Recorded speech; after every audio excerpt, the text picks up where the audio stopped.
那么好了，现在来到下一个主题啊，也是其中一个非常关键的主题，啊，叫做如何发展国际。啊，那么，这么兴奋，看起来应该是你的组织应该在很多国家了哈，那么很好。那么如何发展国际这个主题呢？其实听起来好像很简单，哦，而飞去那个国家就可以了呢，很简单嘛，哦，其实它里面还是有很多关键和技巧。好，那我们来看看这个主题如何发展国际的4强的入围者有谁？我们来看 Riway 系统课程主题：如何发展到国际。入围的有 Team Supreme Pegasus 2 One Ring Win Now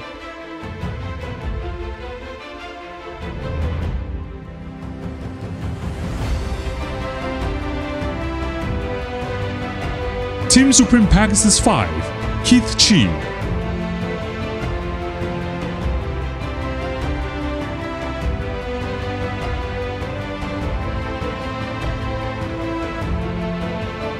Team Supreme Pegasus 9 One Ring Woon Dong Gong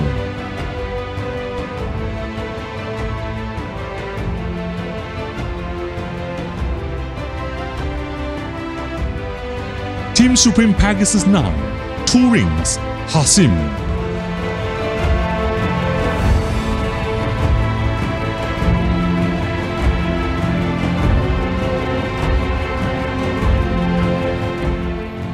现在宣布，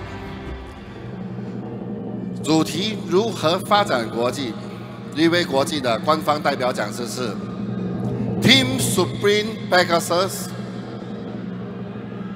9 Two Ring Pak Hasim。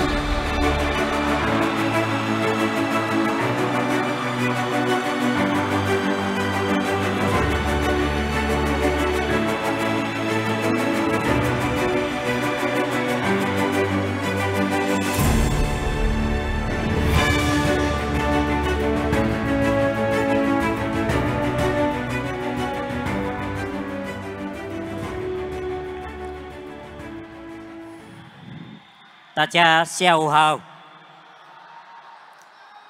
Xin chào.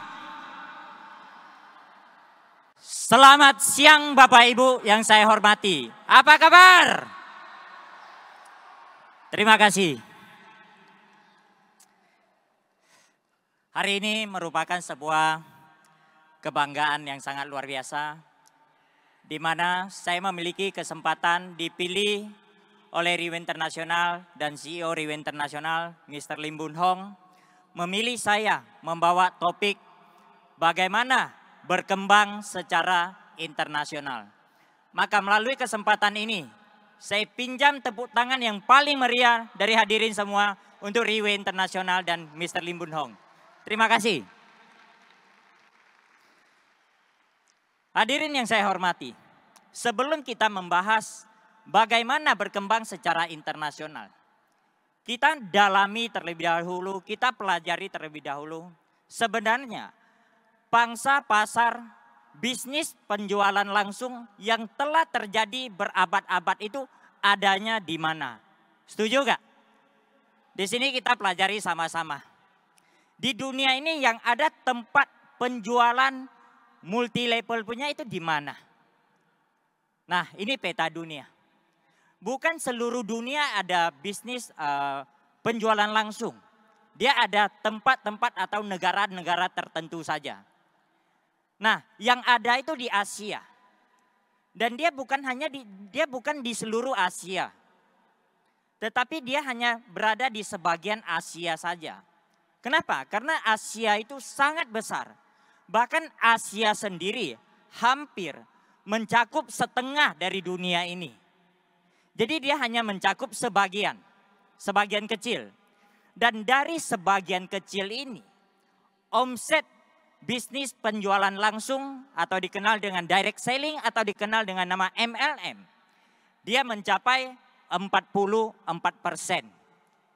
Setelah itu pangsa pasar yang berikutnya di mana? Dia ada di Eropa. Eropa dia mencapai 21% punya pangsa pasar. Setelah itu ada di Amerika Selatan mencapai 20% dan di Amerika sendiri juga ada 14%. Total dari keseluruhan yang saya sebut, beberapa negara yang dikasih tanda warna punya, dia mencapai omset 99%. Artinya dari tempat-tempat yang saya sebut, dia menguasai pangsa pasar bisnis direct selling itu 99%.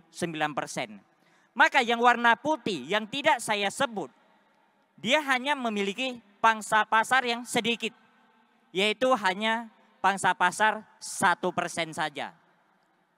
Jadi Bapak Ibu semuanya, hari ini kita ingin buka market, kita mesti paham pangsa pasarnya di mana. Kalau kita berkembang di tempat yang salah, percayalah kita hanya menghabiskan waktu yang sia-sia saja. Contoh, hari ini Anda katakan kepada kita, kepada leader Anda, saya di Afrika ada orang. Saya di Afrika ada satu orang yang mau bekerja sama dengan saya. Dia meminta saya membantu dia kembangkan market di sana. Maka kita harus pelajari. Afrika, dia berada di bagian mana? Afrika itu bagian dari yang 1% tadi. Maka kita harus pikir baik-baik. Karena selama sejarah direct selling sudah memiliki track record yang sangat panjang. Yang sudah berumur lebih dari 100 tahun. Sebelum kita memilih tempat tersebut, banyak orang-orang hebat, banyak perusahaan-perusahaan yang hebat. Mungkin mereka sudah duluan pergi masuk market sana. Dan terakhir dia mengatakan, sana tidak bisa. Sana pangsa pasarnya tidak besar dan mereka tidak memilih pangsa pasar tersebut. Dan kita mengatakan kita mau ke sana. Bukan mengatakan tidak boleh Bapak Ibu. Tujuan kita menjalankan bisnis direct selling. Tujuan kita adalah ingin sukses. Benar gak? Maka kita tidak boleh menghabiskan waktu di tempat yang tidak ada pangsa pasar punya. Bisa diterima gak hadirin semuanya? Nah, sekarang kita semua berada di lingkungan perusahaan Riway Internasional. Di mana perusahaan ini berdiri dari tahun 2008.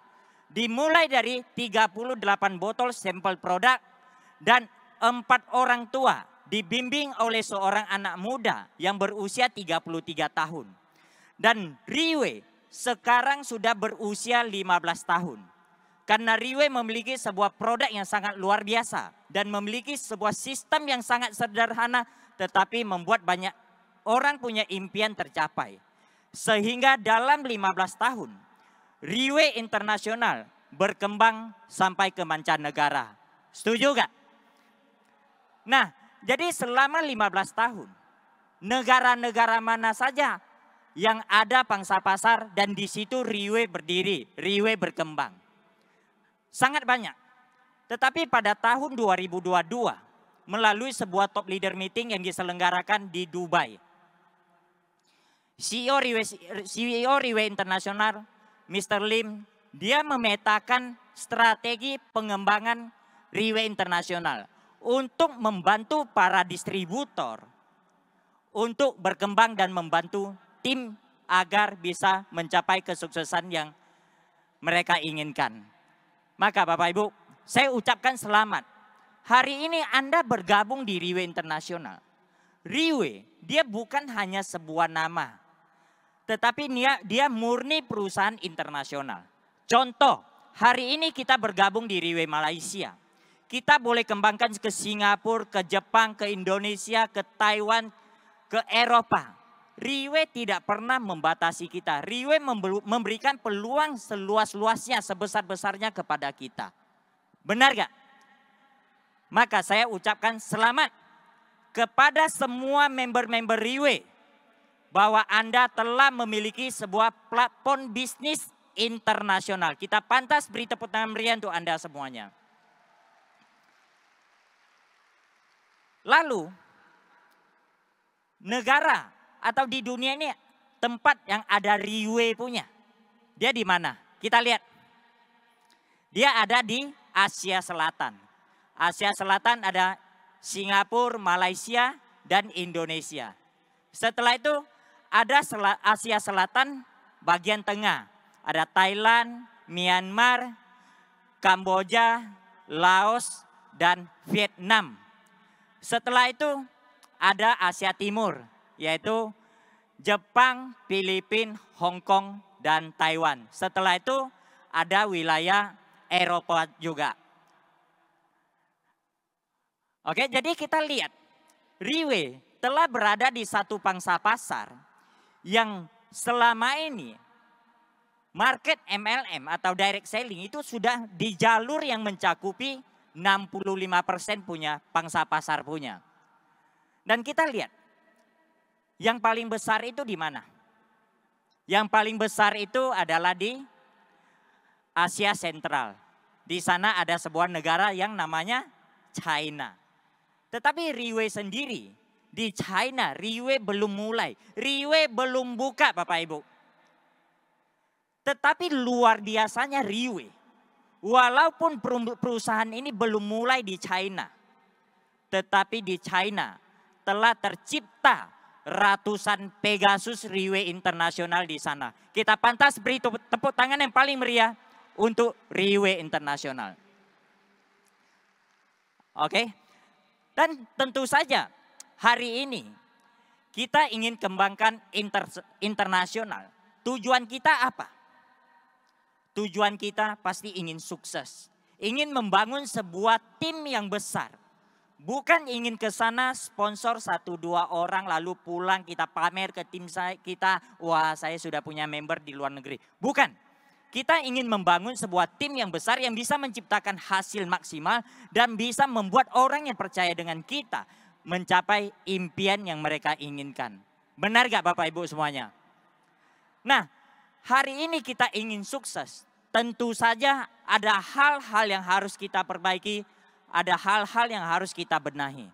Seperti kita sering mendengar di luar orang-orang hebat, orang-orang sukses yang mengatakan apa? Ada orang yang sukses, tidak ada bisnis yang sukses. Sebuah bisnis sukses atau tidak tergantung orang yang menjalankan bisnis tersebut. Begitu juga Bapak Ibu, hari ini kita mau berkembang skala internasional. Semua balik kepada diri kita, menentukan apa yang kita lakukan sukses atau tidak. Sebelum saya cerita lebih lanjut, saya akan menceritakan sebuah cerita untuk Bapak Ibu semuanya. Mau dengar gak? Nah, ada seorang penceramah. Setiap hari Minggu dia selalu berceramah di sebuah tempat ibadah. Suatu sore dia lagi memikirkan apa yang dia mau bahas di esok harinya. Pada saat dia berada di ruang kerjanya, dia berpikir, waktu demi waktu berlalu. Dia tidak bisa menemukan apa yang dia ingin bahas. Ditambah memiliki seorang anak kecil yang berusia 5-6 tahun. Sebentar-sebentar minta ayah bawa saya pergi jalan-jalan, bawa saya pergi bermain. Sehingga mengganggu konsentrasi sang penceramah. Maka pada saat itu sang penceramah berdiri dan berjalan di ruang kerjanya sambil melihat rak bukunya. Dia lihat dari buku ke buku, dia menemukan sebuah buku geografi. Dari buku geografi ini dia buka satu halaman demi satu halaman. Terakhir dia menemukan satu halaman peta bumi. Dia sobek, dia panggil anaknya, "Nak, sini. Ini peta bumi." Ayah sobek menjadi bagian yang kecil. Kamu susun balik. Karena dia tahu anaknya sangat hobi menyusun puzzle. Tetapi untuk anak usia 5-6 tahun menyusun peta bumi bukan hal yang mudah. Dia cuma ingin membuat anaknya tidak ganggu tempat dia berpikir aja. Nah, jadi sang penceramah mengatakan kepada anaknya, kalau kamu berhasil susun balik, ayah akan kasih kamu uang untuk beli es krim. Mendengar ada hadiah, sang anak sangat senang. Dan langsung bilang, oke ayah janji ya. Maka sang penceramah mengatakan, oke, kamu bawa ke ruang sebelah susun. Maka dengan seketika seisi ruang kerja sang penceramah jadi sunyi. Dia benar-benar bisa dengan tenang memikirkan apa yang dia ingin bahas besok. Waktu demi waktu berlalu, menit demi menit berjalan. Tanpa disadari, 30 menit berlalu. Tetapi sang penceramah tetap tidak bisa menemukan apa yang dia ingin bahas besok. Tiba-tiba dia mendengar suara anak kecil. Ayah, ayah saya sudah siap. Ayah, ayah saya sudah siap. Sang penceramah terkejut. Kok bisa seorang anak kecil bisa begitu cepat menyusun gambar peta bumi? Maka langsung spontan bertanya, bagaimana, siapa yang membantu kamu susun? Sang anak dengan cepat menjawab, tidak ayah, saya susun sendiri. Sang penceramah makin penasaran lagi, bagaimana kamu susun? Dia bilang, gini ayah, pada saat ayah memperlihatkan kepada saya peta bumi, saya melihat di belakangnya ada gambar orang. Pada saat ayah merobek peta bumi, saya melihat gambar orang yang dirobek. Maka pada saat bawa ke ruang sebelah, semua gambar peta bumi yang tersobek saya putar balik menjadi bagian orang yang tersobek.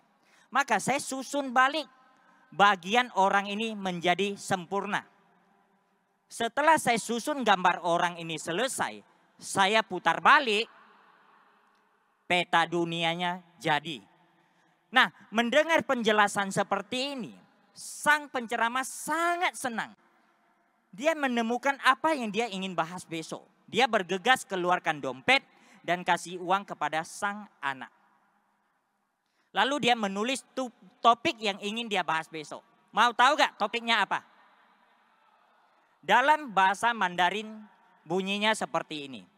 Ba ren lei jia yi jiu zhen, se jie jiang hui yi pian shen ping. Set the man right and the whole world will be right.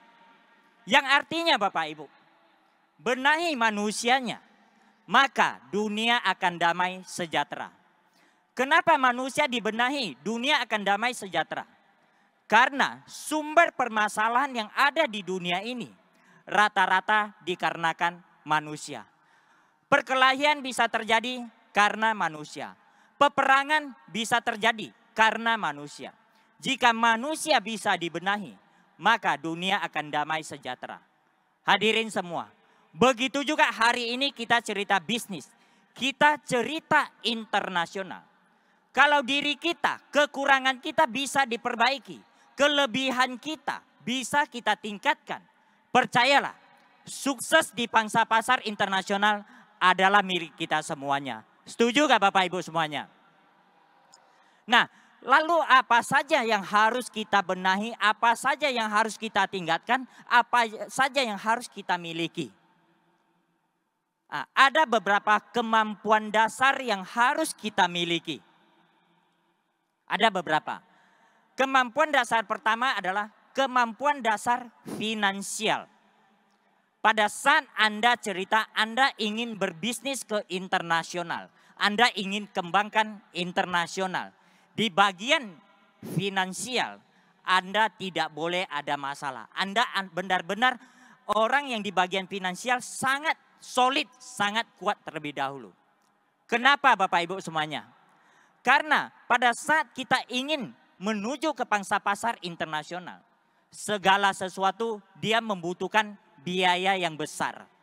Contoh, alat transportasi saja, baik laut, darat, maupun udara, dia membutuhkan biaya. Dan bukan kita pergi ke sana 1-2 kali setelah itu kita sukses.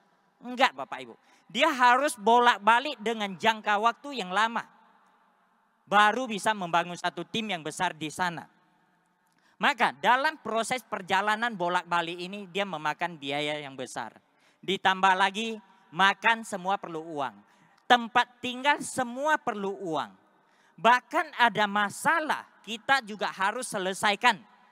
Harus keluarkan uang. Kita misalnya di tim kita ada masalah. Nah, di sini jangan salah persepsi. Bahwa kita bangun tim di tempat kita, di negara kita ada masalah. Keluar negeri tak ada masalah. Salah Bapak Ibu. Keluar negeri masalahnya lebih besar. Kenapa? Dari komunikasi, dari bahasa sudah menimbulkan masalah. Dan jika ada masalah kita tidak bisa selesaikan via telepon. Kita harus berangkat atau kita harus terbang ke sana. Duduk dengan mereka. Edukasi mereka, tuntun mereka. Masalah baru bisa selesai. Maka saran kita, hadirin semuanya. Kalau di tempat kita saja yang ada masalah kita bisa ketemu, kita selesaikan langsung. Dia tidak perlu biaya punya. Kita pun tidak sanggup membangun sebuah tim yang berjumlah 30 sampai 50 orang. Maka jangan berpikir internasional terlebih dahulu. Kasih sendiri untuk membenahi tempat kita sendiri dulu. Bangun sebuah tim dulu. Setelah terbentuk sebuah tim dan bisa menciptakan hasil, baru kita melangkah ke pangsa pasar internasional. Oke gak Bapak Ibu semuanya? Nah, dan apalagi jika diri kita di tempat kita sendiri, di negara kita sendiri, setiap hari masih membahas dinner sharing siapa yang bayar, hotel siapa yang bayar, tiket pesawat siapa yang bayar. Kalau kita memiliki sikap dan pola pikir seperti ini, jangan berpikir internasional terlebih dahulu. Karena bisnis ini, bisnis kita. Pada saat kita memutuskan ke internasional, itu adalah bisnis kita. Maka 100% kita yang bertanggung jawab, bukan orang lain. Oke gak? Nah, lalu kemampuan berikutnya, kemampuan dasar berikutnya apa yang harus kita miliki? Kemampuan dasar sumber daya kita. Sumber daya apa yang harus kita miliki? Yaitu minimal kita harus mampu menyelesaikan masalah. Tadi saya sudah ada cerita, bukan bisnis di luar tak ada masalah. Masalahnya sama. Lalu yang jadi pertanyaan, menjalankan bisnis Riway Internasional, masalahnya apa sih? Sebenarnya masalahnya bolak-balik itu saja. Tadi Mr. Victor Tan sudah ada bahas. Kita menjalankan Riway hanya ada 8 masalah. Undang orang, orang tak datang. Sudah datang, tak dengar. Sudah dengar, tak beli. Sudah beli, tak jalankan. Sudah jalankan, tak bertahan lama. Sudah bertahan lama, tak ada hasil. Benar gak? Yang kita inginkan bertahan lama dan ada hasil. Dan 8 masalah ini sebenarnya sudah diajarkan bagaimana menyelesaikannya. Dari Mr. Ted Tan, dari Victor Tan. Oke, mereka sudah mengedukasi kita bagaimana menyelesaikan masalah ini. Setuju gak? Nah, kita pantas beri tepuk tangan meriah untuk Mr. Ted Tan dan Mr. Victor Tan. Luar biasa sharing mereka. Nah, kemampuan sumber daya yang berikutnya yang harus apa saja yang harus kita miliki lagi? Kemampuan sumber daya menguasai proposal Riway Internasional. Hadirin yang saya hormati. Hari ini kita melangkah ke pangsa pasar internasional. Yaitu kita ingin menciptakan sebuah sistem di sana. Membangun sebuah tim di sana agar tim kita bisa menjalankan sistem untuk menciptakan hasil bersama. Tetapi yang jadi masalah, kita sendiri tidak menguasai sistem tersebut.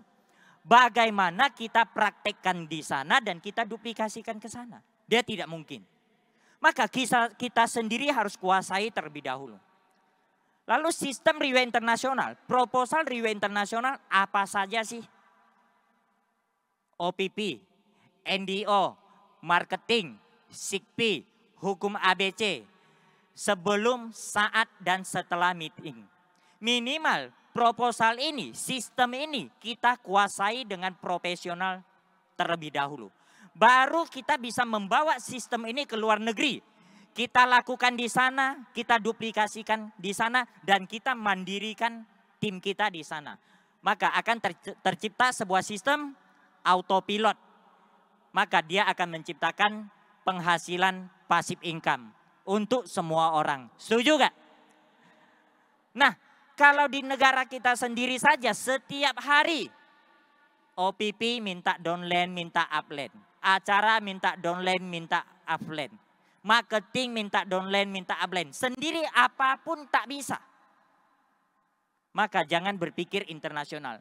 Walaupun Anda punya kenalan di luar negeri. Jangan ajak dia masuk kalau Anda tidak menguasai proposal ini. Artinya Anda menjebak dia.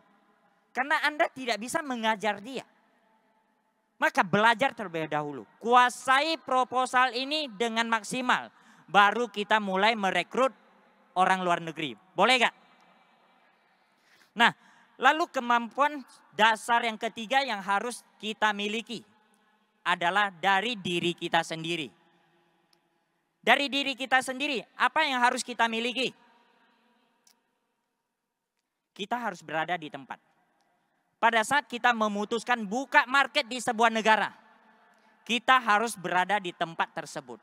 Berada sampai pada saat kita pulang, teman-teman kita di sana tidak merasakan kita meninggalkan mereka.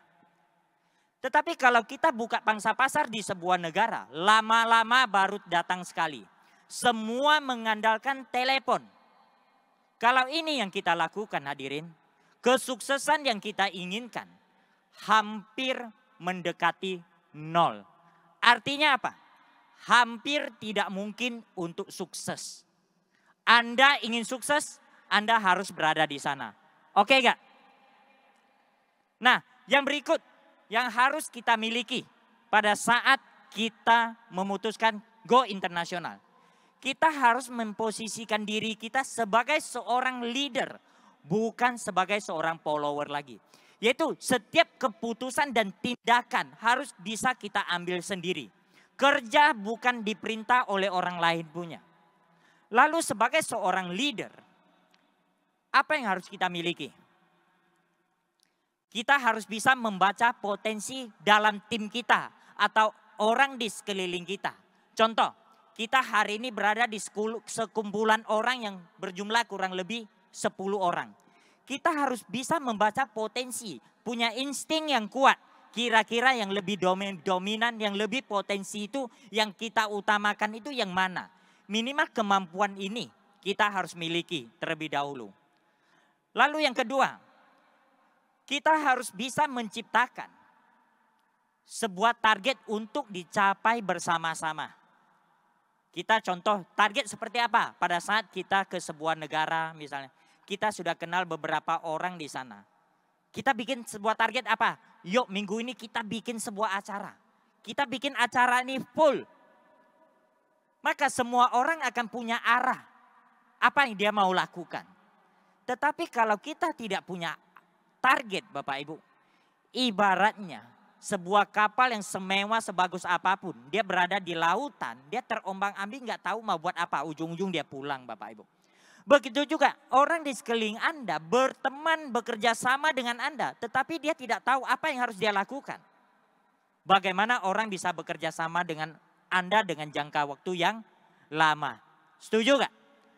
Nah, dan yang berikutnya. Yang harus kita miliki sebagai seorang leader. Kita harus memiliki ambisi yang kuat. Harus memiliki target yang besar.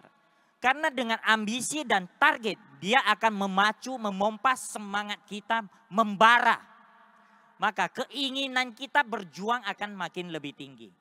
Contoh, kenapa hari ini begitu banyak leader-leader Riway Internasional sukses setelah bekerja sama dengan Riway Internasional. Karena di Riway Internasional ada seorang pemimpin yang memiliki target yang sangat besar. Baru kita-kita yang ikut Riway Internasional baru bisa sukses. Lalu apakah karena Riway sudah besar baru ada target? Tidak Bapak Ibu. Tidak. Sejak Riway berdiri pada saat kantor masih berukuran kecil di Singapura. Riway sudah punya target. Pemimpin kita sudah punya target. Ingin menjadi nomor 1 dunia. Maka hari ini kita baru sukses bersama Riway Internasional. Pemimpin tersebut adalah CEO Riway Internasional, Mr. Lim Boon Hong. Kita pantas beri tepuk tangan meriah untuk Mr. Lim Boon Hong. Artinya apa Bapak Ibu? Jika hari ini pada saat kita melangkah ke pangsa pasar internasional, kita punya target yang besar. Percayalah, setelah kita memulai dengan target yang besar, 3-5 tahun ke depan, kita akan mampu menciptakan sebuah tim yang besar. Oke, dan yang berikutnya. kita harus memiliki daya pengaruh. Kita harus mampu mempengaruhi. Secara simpel contohnya, kita minum kopi dengan teman-teman kita. Kita bisa mempengaruhi teman kita ingin bawa teman dia minum kopi bersama kita. Kita ingin membuat sebuah acara, kita bisa mempengaruhi teman kita sama-sama dengan kita ingin menyukseskan acara bersama kita. Kita ingin fight sebuah peringkat, contoh 1 star, 2 star, 3 star atau tim elit. Kita bisa mempengaruhi sampai teman-teman kita juga tertarik ingin berjuang bersama kita. Dan cerita pengaruh Bapak Ibu, saya sendiri ada satu pengalaman yang baru-baru saja lewat. Bulan 3, kita ada 15 tempat ya di beberapa negara mengadakan malam penghargaan. Salah satu di Vietnam. Saat itu kami punya target dengan Pak Yanto Tio ya. Kita punya target, saya bilang 500 orang. Kalau kamu berhasil 500 orang, kita akan submit ke perusahaan kamu ikut penghargaan di Vietnam. Maka dengan arah itu semua berjuang. Tetapi apa yang terjadi? Menjelang 5-6 hari acara berlangsung, baru terkumpul 112 orang terkumpul ya, yang pesan tiket 112 saja. Dan belum ada list nama. Ya pada saat itu saya berpikir apa? Ada sesuatu yang tak betul. Maka saya berangkat ke Vietnam. Dan di sana saya ketemu dengan GM-nya Vietnam, Mr. Brad, dan manajernya Vietnam, Ellen. Nah, kita ada cerita-cerita, lalu kita bikin sebuah meeting. Dengan 28 star aktif di sana. Meeting selesai. Kasih mereka berbagai macam alasan kenapa mereka harus ada orang kali ini. Setelah itu esok pagi saya terbang. Saya terbang untuk balik ke Jakarta menghadiri meeting dengan GM-nya Indonesia Pak Doan. Pada saat saya terbang, transit lewat Singapura. Saya landing sampai Singapura. Apa yang terjadi? Saya mendapat laporan, sudah terdaftar pemesanan tiket itu 725 lembar. Dan apakah jumlah tiket bisa dipercaya? Tidak, tidak bisa begitu mudah percaya. Lalu saya minta name list. Lalu dari Singapura saya terbang ke Jakarta. Saya landing ke Jakarta. 725 name list. Semua lengkap semua Bapak Ibu. Dan setelah saya cek terakhir, hari H malam penghargaan, yang hadir kurang lebih 650 orang. Jadi yang terjadi Bapak Ibu, kurang dari 24 jam. Kenapa bisa melipat gandakan orang? Sedikit banyak kita ada daya pengaruh di sana. Setuju gak? Oke. Nah, ini sebuah contoh, bukan kita pamer. Ini sebuah contoh kecil saja. Oke, contoh seperti kita ketemu Tan Su Thiam, ketemu Jolie. Kenapa kita begitu senang dengan mereka? Jauh-jauh ketemu mereka, melihat mereka merokok kita sudah wow. Kenapa? Mereka punya daya pengaruh yang kuat. Nah, orang seperti ini yang kita harus belajar. Punya daya pengaruh. Lihat Datuk pergi merokok, kita ikut dari belakang. Kenapa? Datuk punya pengaruh yang kuat. Daya pengaruhnya ini yang kita harus belajar Bapak Ibu. Oke? Dan yang berikutnya. Yaitu kita harus bisa selesaikan tugas. Yaitu sebagai seorang leader. Jika sebuah tugas diberikan kepada kita. Jangan mengatakan saya tak pandai, saya tak bisa, saya tak punya waktu. Sebagai seorang leader. Pada saat sebuah tugas diberikan, Anda harus kerjakan. Dan kerjakan dengan standar yang paling baik. Itu baru namanya leader. Dan sebenarnya hadirin, di Riwe ada seorang leader yang sangat luar biasa. Dia menyelesaikan tugas dengan nilai yang sangat perfect.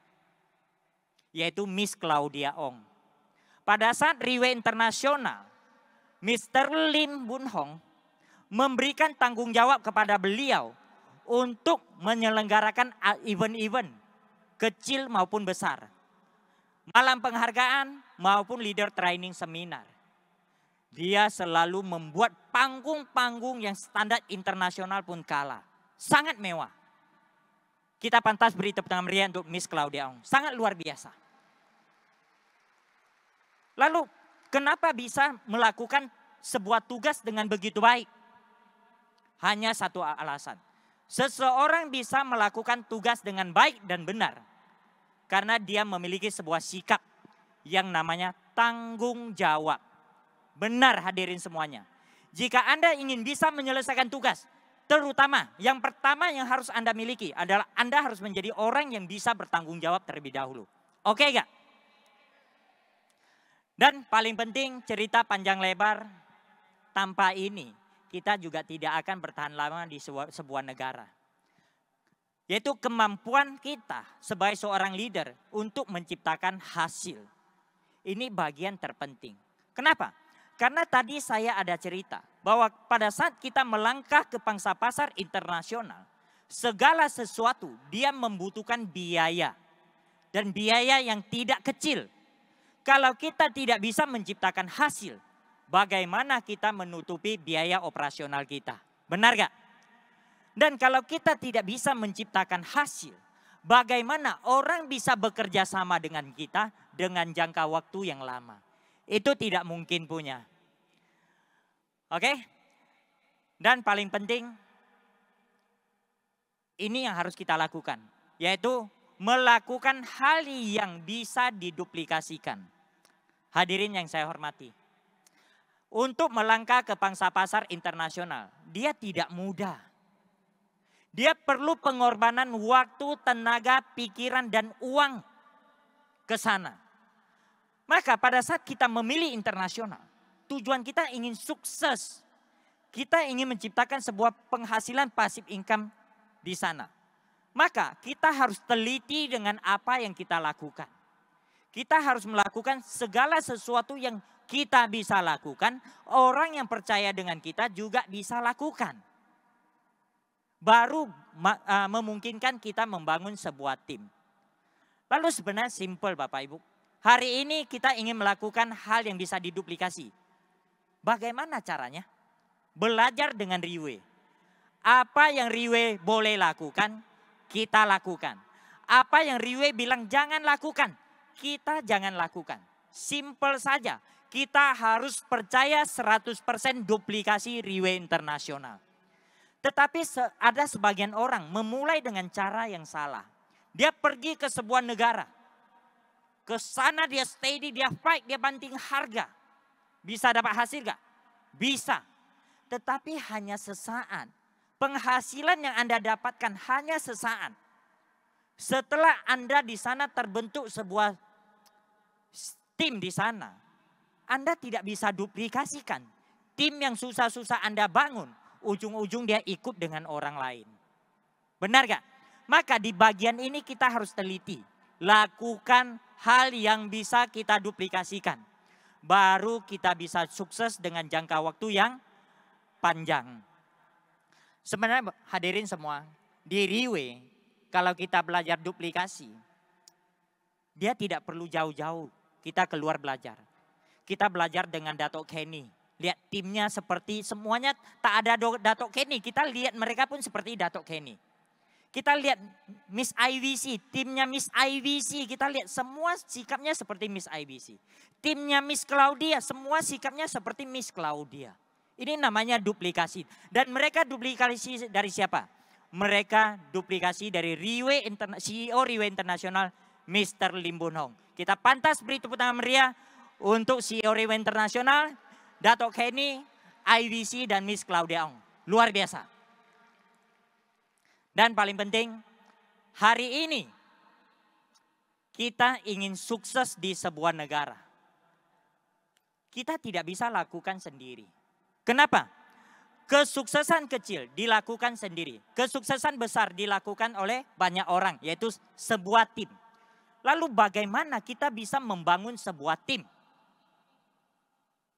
Kita harus memiliki sebuah sikap yang namanya lapang dada. Lalu bagaimana membuat diri kita berlapang dada? Hanya ada satu cara membuat kita berlapang dada. Yaitu masalah. Hanya masalah yang Anda hadapi bisa membuat Anda berlapang dada. Lalu apakah semua masalah bisa membuat Anda berlapang dada? Tidak. Tergantung bagaimana Anda perlakukan masalah. Jika masalah datang ke Anda lemparkan ke orang lain. Lempar ke upline, lempar ke downline, lempar ke perusahaan.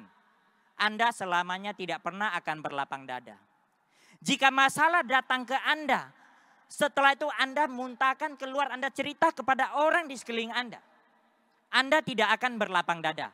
Bahkan meracuni orang di sekeliling Anda. Satu-satunya cara bisa membuat Anda berlapang dada. Setiap masalah yang datang, telan. Setiap masalah yang datang, telan. Setiap masalah yang datang, telan. Telan sampai pada saat Anda tak tahan lagi. Masuk dalam mobil kalau Anda punya mobil. Kunci pintu, kunci jendela. Teteskan air mata Anda. Atau cari satu tempat yang sunyi. Teteskan air mata Anda. Tetes sampai puas, keringkan. Lalu katakan kepada diri Anda, one more round. Lakukan terus menerus, telan terus menerus.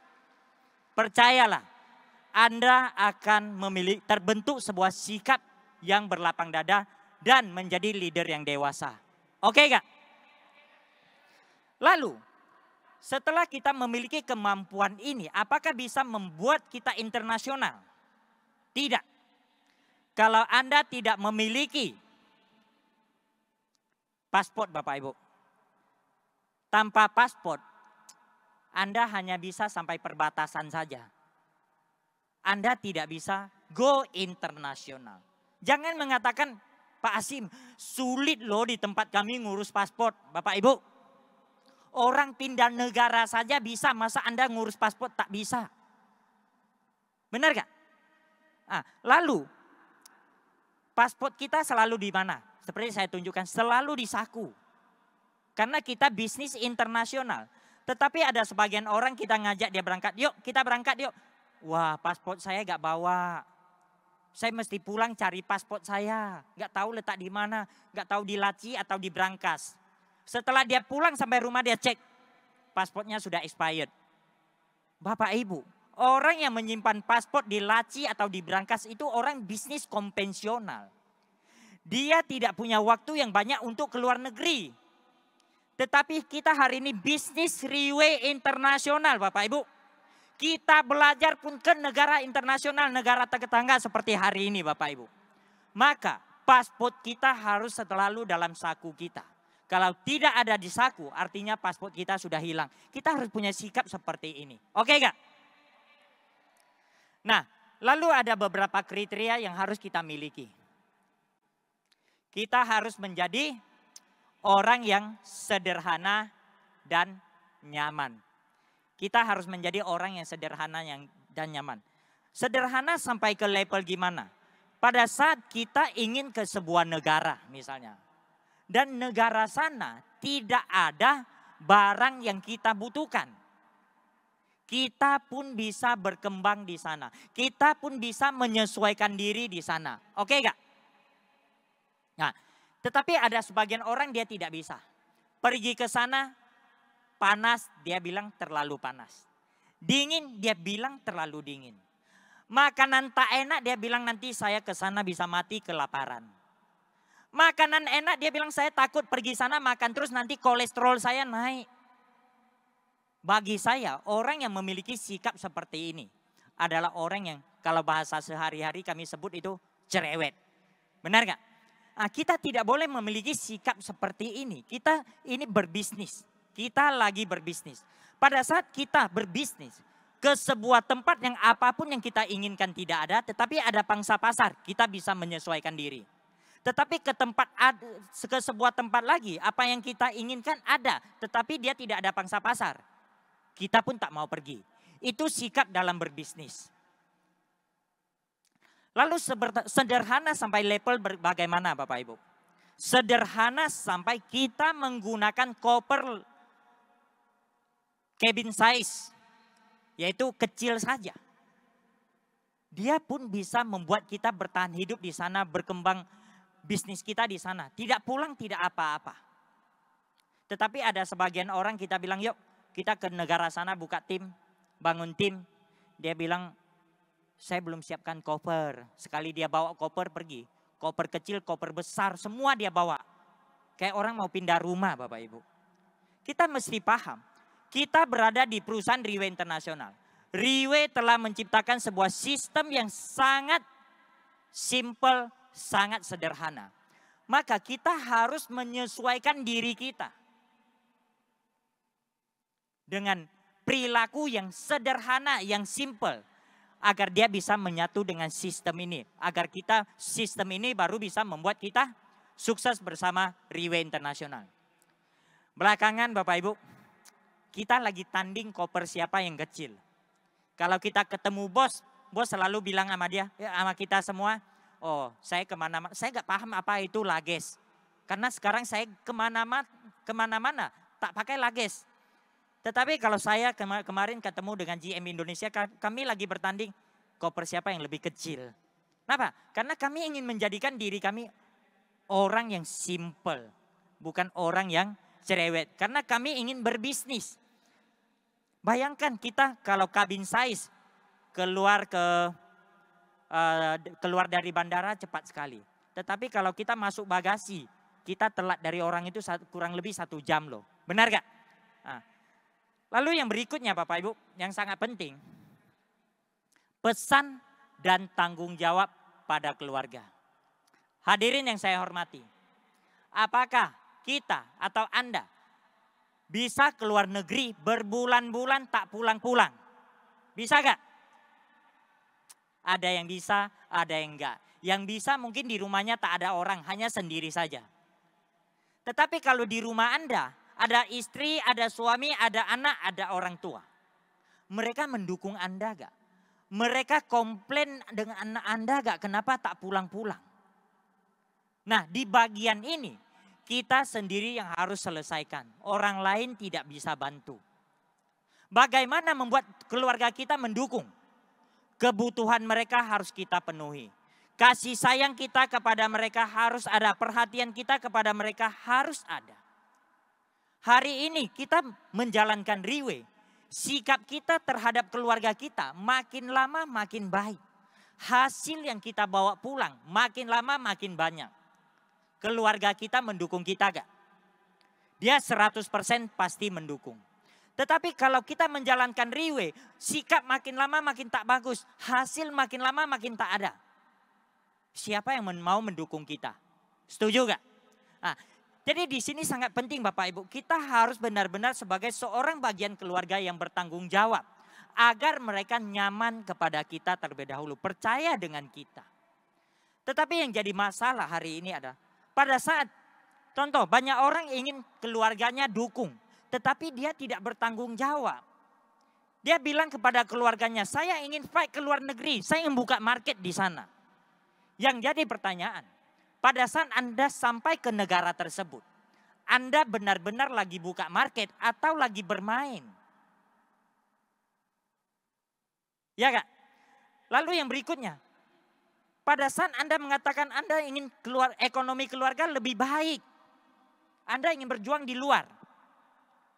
Yang jadi pertanyaannya, pada saat Anda pulang, Anda bawa hasil pulang atau bawa masalah pulang? Ini yang menentukan keluarga kita mendukung kita atau tidak. Sebenarnya kita menjalankan Riway Internasional untuk mendapatkan dukungan keluarga secara utuh. Dia tidak susah. Asalkan Anda menjalankan Riway benar-benar mengikuti Riway itu right way. Jangan kita menjalankan Riway tetapi tindakan kita wrong way. Paham nggak? Kita harus menjalankan Riway dengan alur apa yang telah dituntun oleh 6 nilai inti yang ingin dicapai saat kita bergabung di Riway Internasional. Kalau kita menggunakan arah 6 nilai inti, percayalah, kita 100% akan didukung oleh keluarga kita. Setuju gak? Nah, dan kriteria berikut yang harus kita miliki adalah kita harus menjadi orang mandiri. Yaitu segala sesuatu kita harus bisa lakukan. Tidak mengandalkan orang lain. Tetapi banyak orang nggak bisa. Pesan tiket tak pandai, pesan hotel tak pandai, pesan mobil tak pandai. Bahkan luggage pun harus diisiin. Ya kan? Kadang-kadang ada sebagian orang kalau tak ada orang yang bantu dia, ibaratnya dia kehilangan kaki dan tangan. Kita ingin berbisnis internasional, kita harus benar-benar mandiri. Apapun kita bisa lakukan sendiri. Tetapi ada sebagian orang dia tidak bisa. Dia mau pergi ke satu tempat, dia takut. Dia takut kena culik. Kadang-kadang kita terlalu meninggikan nilai diri kita. Mr. Lim yang begitu sukses saja, kemana-mana sendiri dia tidak takut diculik. Benar gak? Tetapi kita mesti paham hari ini hadirin, kita menjalankan bisnis Riway Internasional. Tempat-tempat kita di mana? Tempat kita adalah dari bandara ke bandara, dari hotel ke hotel, dari restoran ke restoran. Itu adalah tempat yang aman. Apa yang kita takutkan? Tetapi kalau misalnya kita pergi ke dunia malam, itu bukan bagian menjalankan Riway. Anda sengaja pergi cari resiko. Maka Anda yang harus bertanggung jawab. Anda tidak boleh masuk ke dalam bagian Riway Internasional. Oke? Jadi Bapak Ibu, bagaimana membuat kita mandiri? Kita sendiri punya mental harus kita latih terlebih dahulu. Kita harus punya mental yang kuat. Mental seperti apa? Seperti kucing liar. Kucing itu ada dua macam. Satu kucing piaraan yang makanannya dibeliin, bulunya tiap hari dielus, disisir, dikasih leben. Satu lagi, kucing liar, dia mau makan harus berantem dengan kucing liar di luar, yang menang baru dapat makan. Jika kedua kucing ini dilepas keluar, kucing mana yang dapat makan? Kucing liar. Kucing piaraan dingeong sebentar dia sudah lari, tunggang langgang nggak tahu kemana. Artinya apa Bapak Ibu? Pada saat kita ingin ke sebuah negara buka market, mental kita harus kuat.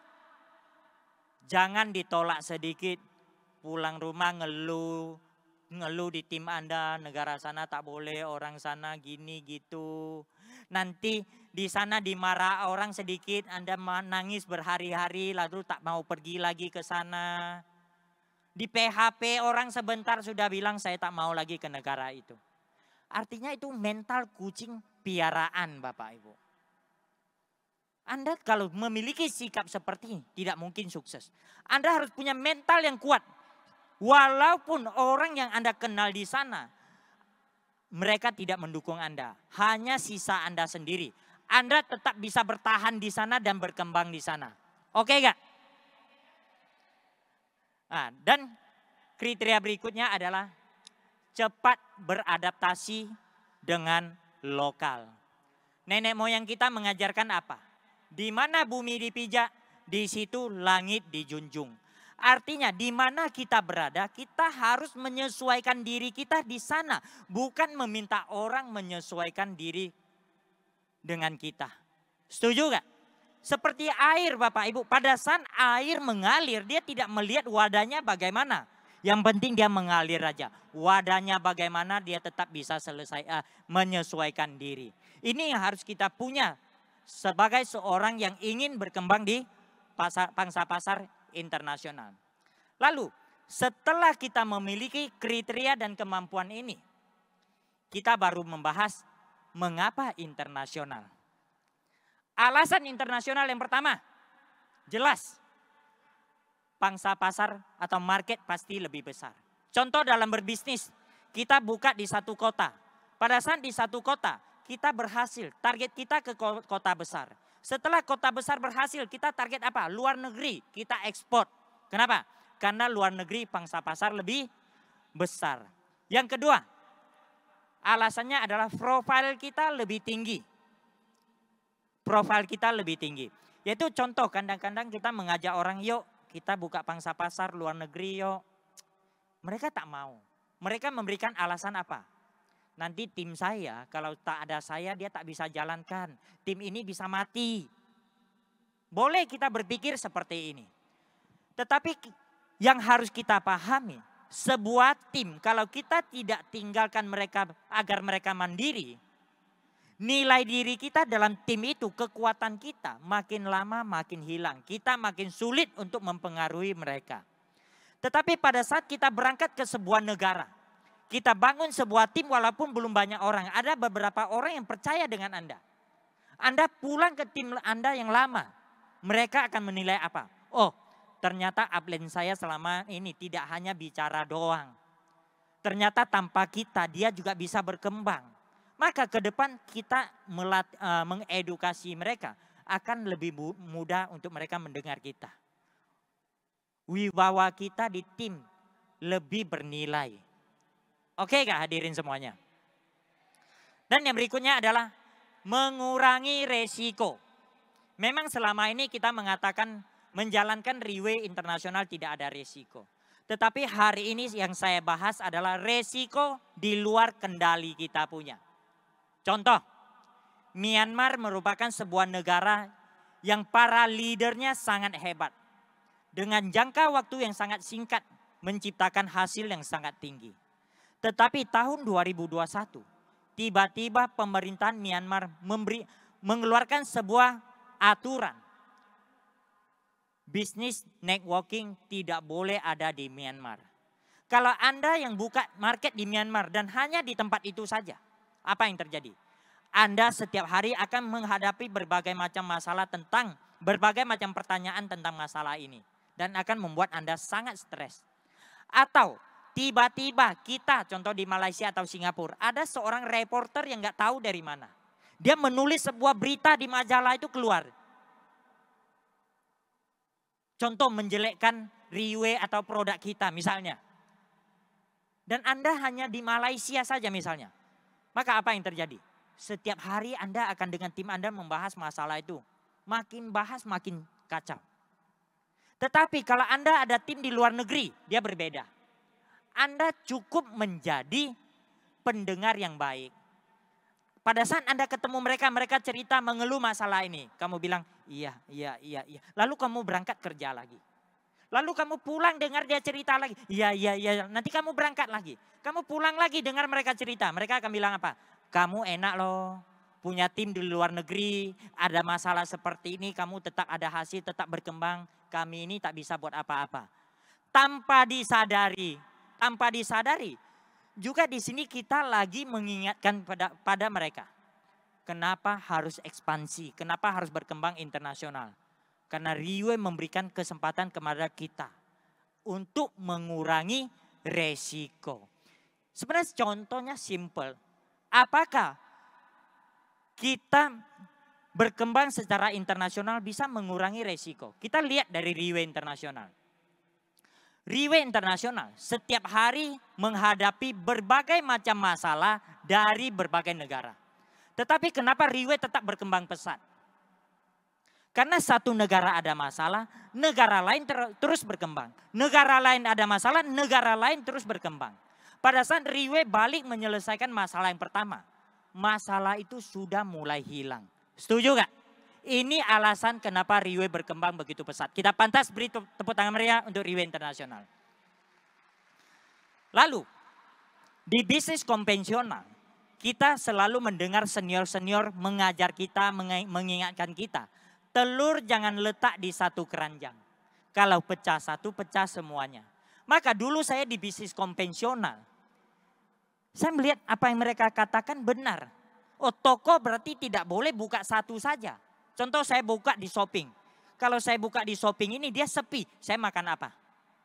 Lalu saya mulai kembangkan. Ada toko, ada shopping saya buka, ada shopping saya buka, ada shopping saya buka. Sampai semua shopping center di Batam saya buka. Yang jadi masalah adalah setiap kita ekspansi, dia memakan modal yang sangat-sangat besar. Tetapi setelah saya mengenal Riway Internasional, saya sangat senang Bapak Ibu. Ini baru bisnis yang benar. Ini baru cara ekspansi yang benar.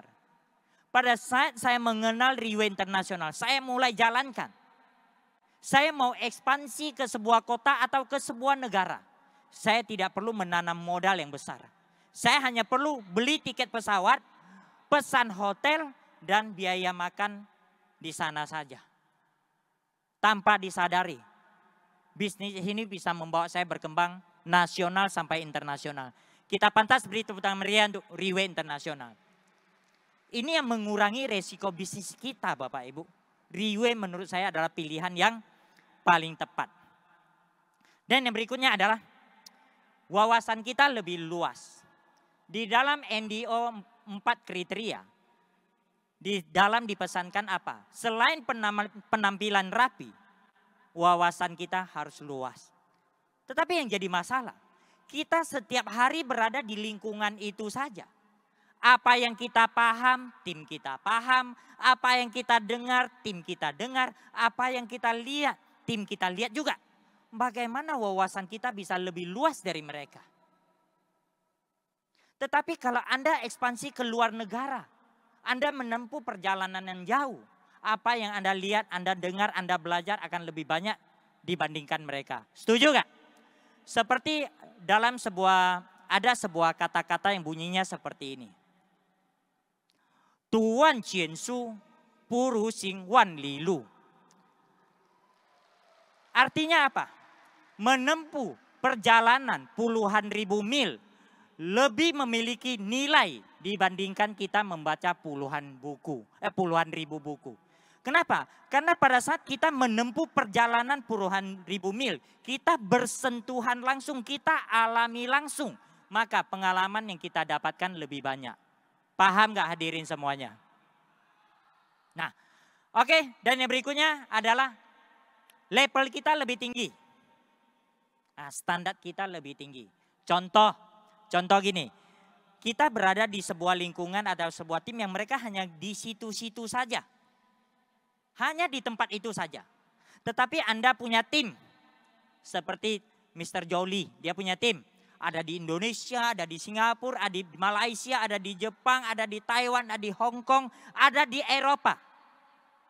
Kita ketemu Mr. Jolie. Dia ibaratnya tinggi kali dibandingkan dengan kita. Kenapa?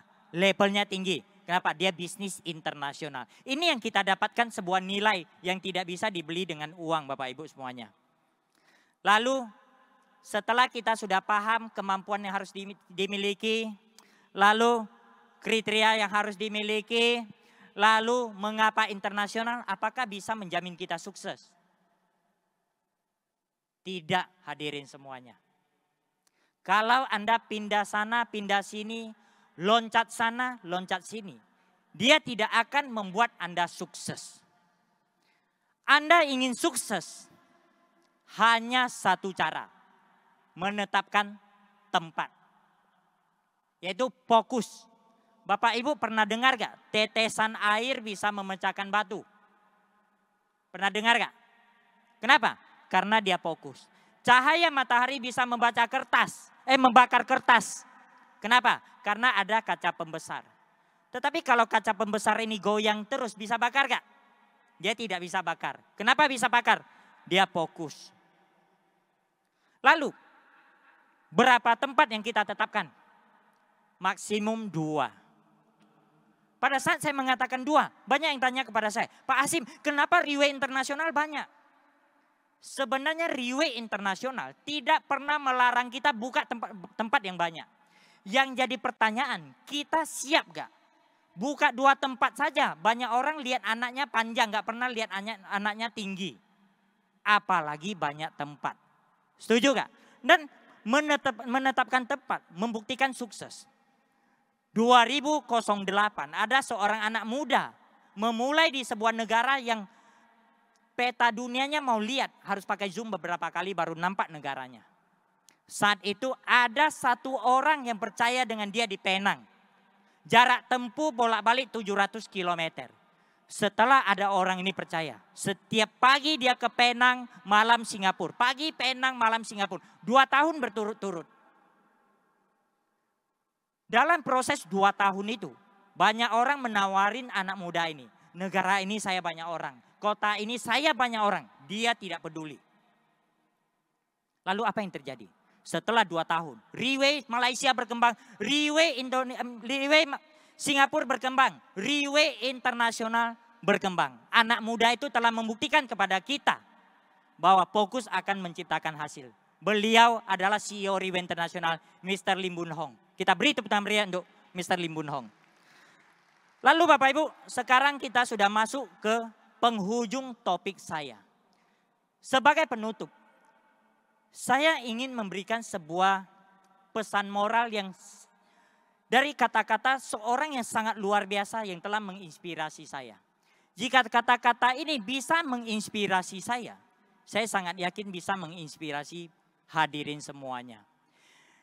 Yaitu dari seorang yang bernama Lao Tzu.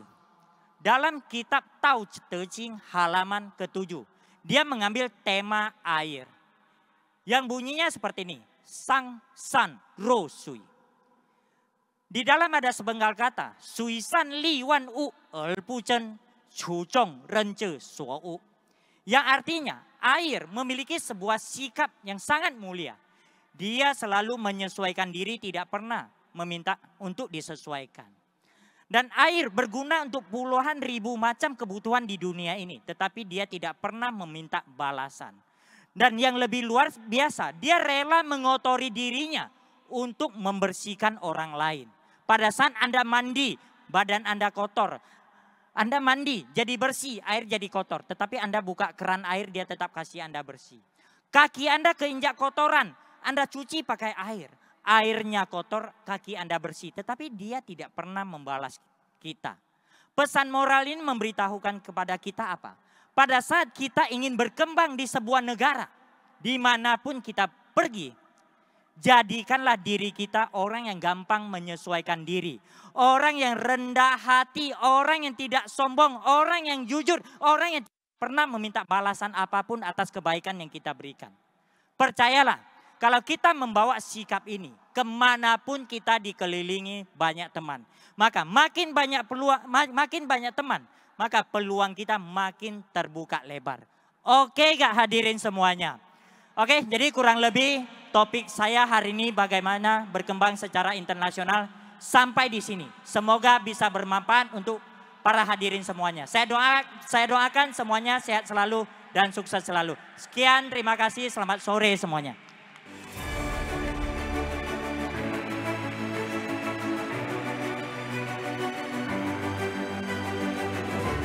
我们再次以最热烈的掌声，感谢巴哈辛。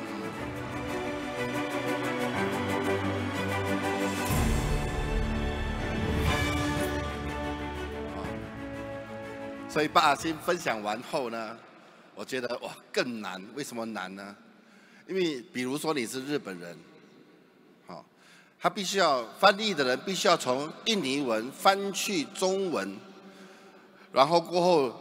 日本的翻译就从那个中文翻译去日文，所以你可以想象，从这一边到这边卡，从这边到这边又卡，他听到的东西有可能只是20%。这就是为什么 VV 要用中文为媒介的原因。其实我们用什么语言，我们选择用什么语言，除了我会讲以外。 那个国家崛起也是很重要，对不对啊？啊，今天我们去到欧洲，我们去到东南亚，我们去到任何一个地方都有华人，是不是啊？啊，我们要找华人翻译比较容易。今天如果你的语言没有这么的国际化，那么要付出的代价，当然我们要去到全世界，肯定有一定的挑战的。 就说不是做VV而已，你做任何一个行业，如果你要把你的生意做到全世界，那么语言是其中一个很重要的关键，是不是？好，所以不管怎么样，我们再一次的感谢那些外语的伙伴，那么这么的支持，这么的爱戴VV。那么各位想不想做到全世界？ 想不想做到全世界？不过刚才如果你听得懂巴哈辛所分享的东西的话，你就知道其实它并不是你想象中这么的简单。好，不是你有一本 passport 你就可以飞了，你飞了过后你就可以做得起来。啊，里面还是有很多技巧，很多关键性的东西你必须要注意的。上一个培训会，就是我的一个。 巡回演讲就是我谈了本钱、本能和本人3本。那么讲到钱，少钱有少钱的做法，你有钱有钱的做法。记得当初我在中国大陆开始做直销的时候，那么我一个人去到香港，怎么去中国我都不知道。那么用我的那个10%的广东话，在香港问路怎么去中国。哦，原来可以坐车过去深圳啊，就租了一辆车去深圳。那么到了中国很开心，我终于到中国了。啊，那时也是一个人，当时也非常的天真，以为人在那边就可以了。好，不过确实我就是这样天真当时。那么就一个人在中国里面混了2、3年。当时身上有没有钱？没钱，不但没钱，还一屁股债。就是我在最后一家直销公司出来的时候呢，就一屁股债，然后一个人就准备，就是做国际，所谓的想要做到全世界。所以我可能可以分享一下我没钱的时候是怎么样做国际的。好，那么第一，住宿是一个问题。transport 什么？交通是一个问题，对不对啊？单你飞去飞回就已经有一定的数目了，单飞机票就是一个问题。当时我们做的直销公司并不是好像 VV 这样的，你知道吗？这样好赚的没有的嘞。你组织就算很大，你也未必赚到钱的，你们知道吗？所以当然我们从别的公司的错误中学习，所以今天 VV 是对的，对不对啊？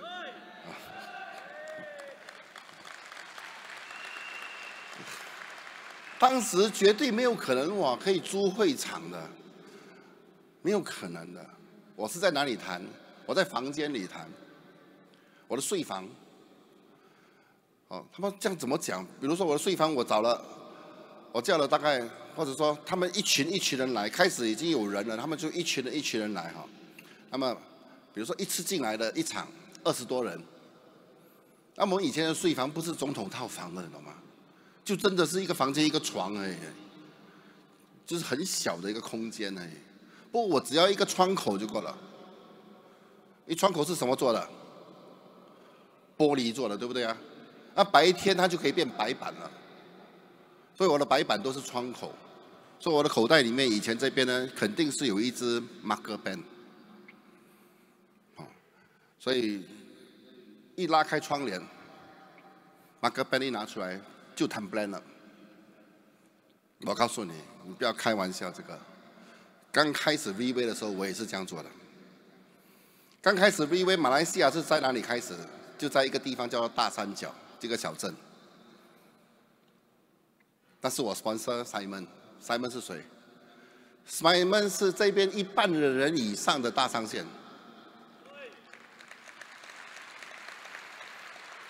当时我接触他的时候呢，他口袋只有10块钱，需要用多1个星期的。孩子当时8岁，口袋只有10块钱，拿着一个水壶，绑着一个领带，绑得很紧，整身汗，还是绑着。我就说，Simon，叫人来我谈，我帮你谈。他说没问题，他就叫人了，他就说他带人来了哦，老板去哪里谈？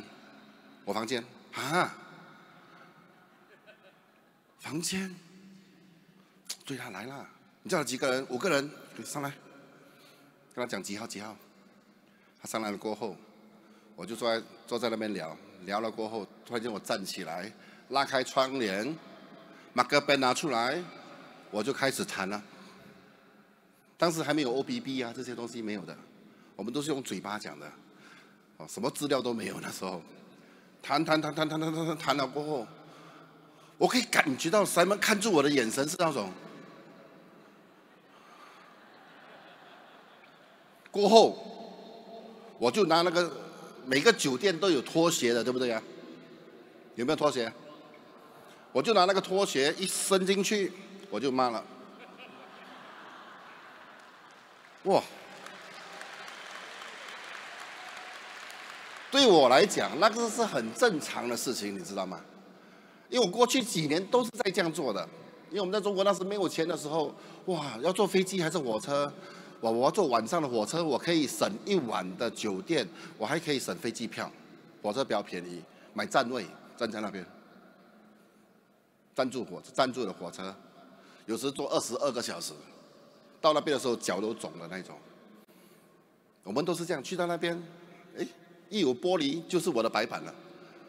所以今天，当公司有自己的白板的时候，我不可以允许那个白板有一点脏的，我没有办法的呢，我就会过去这样。这个可能就是一个职业病啊。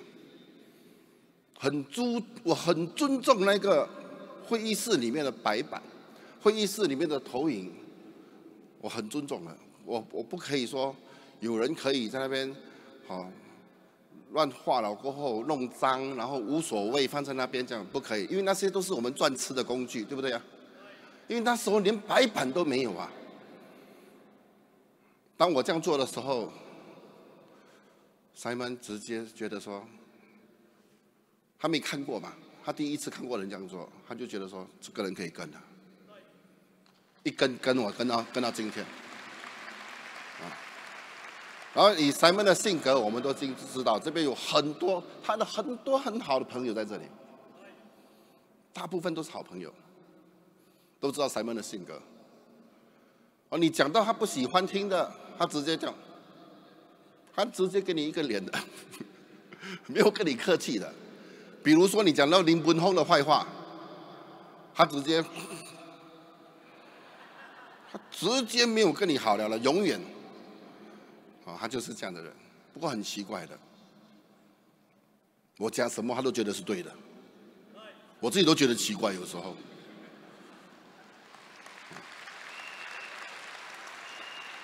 所以有时我甚至怀疑，我走在他前面的时候，我的屁股要夹着，我甚至怀疑他对我有任何的想法。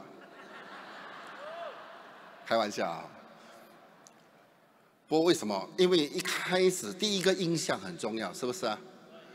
我相信应该是这样。我的第一个印象让他震撼，他觉得这个人是市场人。第一，我可以用身边所有的用最少的东西来达到最大的效应。你不要以为我在那边这样谈的时候谈不好嘞，那时也是谈得非常好的，我都自认哇谈得不错，谈得很好的。刚才 Andy 有放一张我们的表扬大会的，那个表扬大会很好笑的。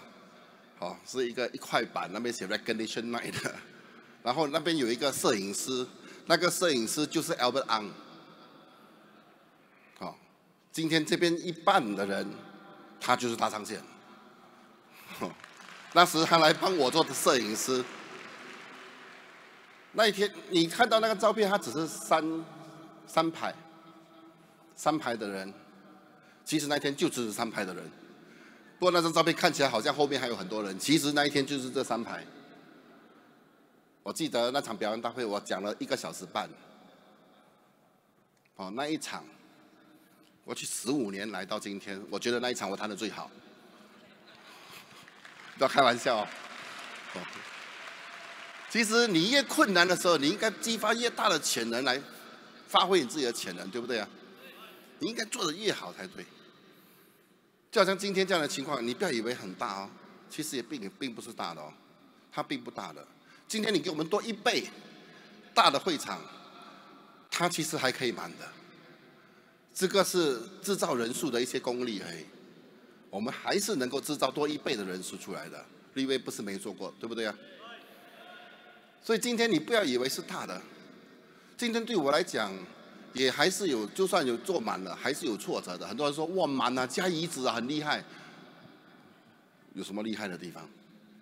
其实它还是可以更大的，是因为会场的限制，我们没办法。那么其实问题就是说，现在这个世界上要能够容纳 VV 的这个会场已经也不多了。这确实需要掌声，